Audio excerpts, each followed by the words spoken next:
everyone, and thanks for tuning in.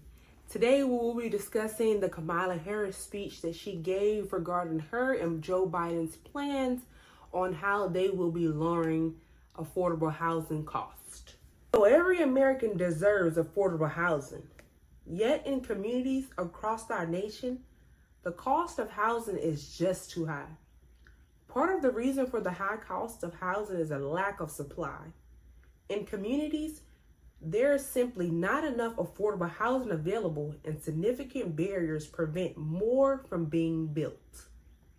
So today, I am so proud we're investing $85 million, which another $100 million later this summer, to help more than 20 cities remove these barriers.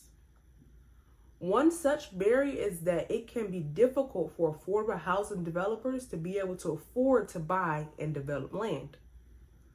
To address this, in Milwaukee, our investment will help the city provide subsidies to builders to help them develop vacant lots and abandonment buildings into affordable housing. Another barrier that often limits building is insufficient infrastructure. For example, in Denver, there are plots of land available, but not yet connected to the electric grid.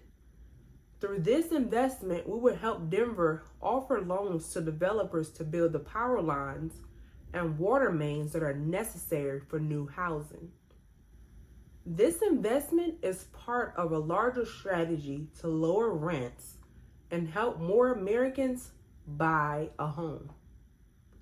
President Biden and I have proposed a national housing plan to build 2 million units of affordable housing. Our plan will also help millions of families afford to buy their first home.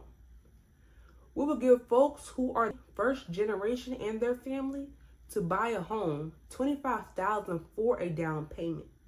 And we will give millions of first-time home buyers $400 a month to help them meet their mortgage. We will continue to demand that the United States Congress pass our housing plan.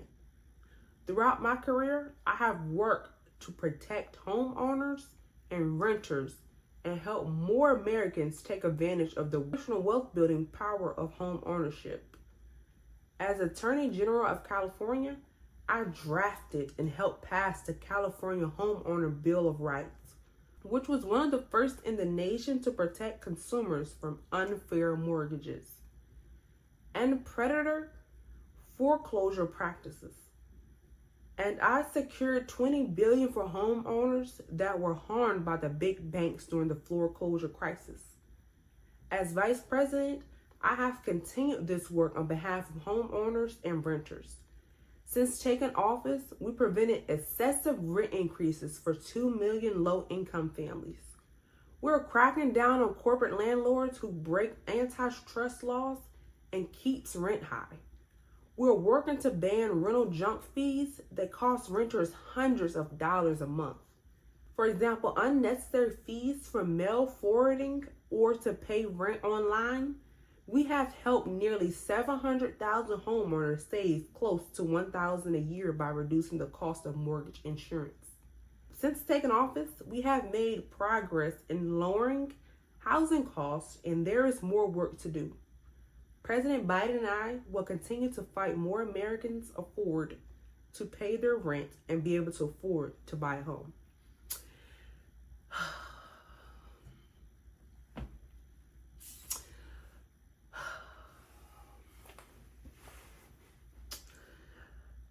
First, I want to say, if you have not seen the video that we put out last week about President Obama, I don't know why I keep wanting to say President Obama.